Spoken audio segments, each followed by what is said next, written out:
We talk about that. What about Michigan? Michigan, okay, mental health by physical therapy নিয়ে community এখন home health care আমিও involved, as I told you at the beginning of the show. The home health care সাথে এগুলো জড়িত আমরা অনেক Mhm. even 0 year to 99 years পর্যন্ত home care service পেতে পারে, এটা অনেকেই জানে না. Autistic child, like disabled child, people think elderly রে home care পাবে. It's not true. অনেকেই জানে Mhm. না. আজকে শুতে বলতে যাচ্ছি, আপনারা দেখছেন বা দেখবেন.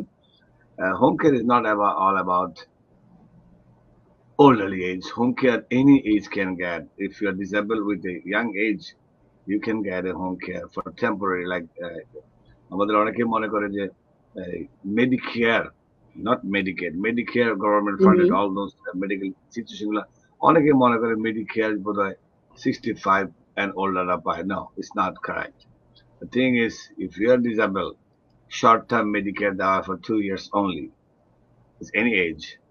So definitely অনেকে জানে না, এটা দর্শকতে জানিয়ে দিলাম যে মেডিকেডটা তো একটা অন্য জিনিস, government funded, it's like poverty লেভেলের নিচে যারা আছে, বাট মেডিকেয়ারটা is a privilege after 65 years old. But the thing is, if you are 30 years 40 years old and you think you need a home care service because you are disabled, anybody can apply because you will get a short-term Medicare benefit under that criteria. So Michigan, what are you seeing those communities? How popular is this item? যে therapist তো কথায় কথায় পাওয়া যায় না, বোঝাও যায় না যে কাকে নিতে হবে. Hmm. So can you talk about the home care সাথে what are you doing? That's a match or that's a different field? Yeah, well, that's an excellent question, and I think এটা সবচেয়ে ইম্পর্টেন্ট অ্যাসপেক্ট যেটা আমি realise করছি আমার কাজের through, যে আমাদের কমিউনিটিতে স্পেশালি মেন্টাল হেলথের ব্যাপারে একটা স্টিগমা বা একটা হেজিটেশন আছে. তো যখনই মানুষ শুনে যে থেরাপিস্টের কাছে যেতে হবে, বা আমিও যখন ডিগ্রি নিচ্ছিলাম, আমিও যখন কাজ করা শুরু করেছিলাম, আমাকেও অনেকে বলছে যে এটার প্রয়োজন কি. আই ডোন্ট থিঙ্ক আমাদের কমিউনিটিতে সবাই ক্লিয়ারলি এটার নিডটা ধরতে পারে. সো এটা তো একটা রেজিস্ট্যান্স হিসেবে কাজ করে, এই যে মানুষ বুঝতেই পারে না যে আমি কেন থেরাপিস্টের কাছে যাব. মানে থেরাপিস্টের কাছে যাওয়া মনে করে যে আমার কি মাথায় সমস্যা, বা আমি কি পাগল, বা আমার মাথার ডাক্তারের কাছে যেতে হবে. Absolutely, কিন্তু absolutely. ব্যাপারটা আসলে এত কমপ্লিকেটেড না. থেরাপিস্ট জিনিসটা একটা সাপোর্টের মতো. এখানে যা আসা বা আমার কাছে আসা মানেই এটা না যে মাথায় সমস্যা হয়ে গেছে বা পাগল হয়ে গিয়েছে, এরকম কোনো সমস্যা না.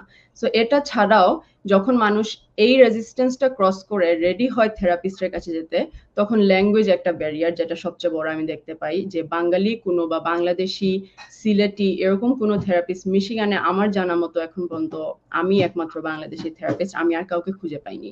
সো আমাদের কমিউনিটির কেউ যখন ওই মেন্টাল বাধাটা ক্রস করে থেরাপিস্টের কাছে যেতে চায়, তখন দেখা যায় যে ইংলিশে কথা বলতে গিয়ে ওরা হয়তো ফ্লুয়েন্টলি বলতে পারছে না, এক্সপ্রেস করতে পারছে না. তো তখন ওরা আরো পিছিয়ে যায়, যে ভাবে আমি তো কথা বলতে পারছি না, তাহলে আর যাওয়ার দরকার নেই.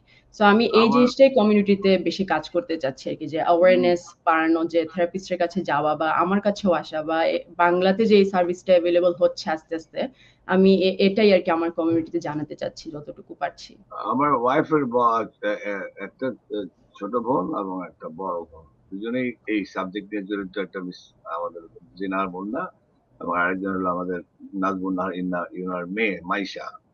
সো সে হঠাৎ করেই দেখলাম আমাদের এখানেও পড়াশোনা করতে চলে এসেছিল মেরিল্যান্ডে.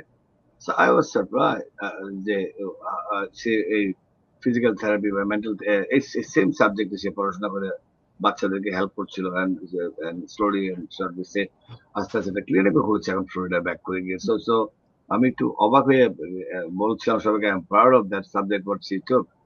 এটা নিয়ে অনেকে করতে চায় না, অনেকেই যে মনে করে যে মেন্টাল সমস্যা, এটা পাগলামি নাকি, এটা থেকে দূরে থাকতে চায় অনেকে. বাট এটা যে কত লোককে হেল্প করা যায়, কত পজিটিভিটি আনা যায়. হ্যাঁ, ছোট্ট একটা বাচ্চাকে একটু থেরাপি দিলে যে কোন দিকে ঘুরিয়ে নেওয়া যায়, এটা অনেকেই জানে না. আমরা সবাইকে ওয়েলকাম করবো যে আজকে সুরাত চৌধুরীর ভিডিওটা আপনারা দেখেন এবং আগামীতে দেখবেন আমাদের শোটা অনেক জায়গায় রান করে. So you learn lot from this. So Nusrat,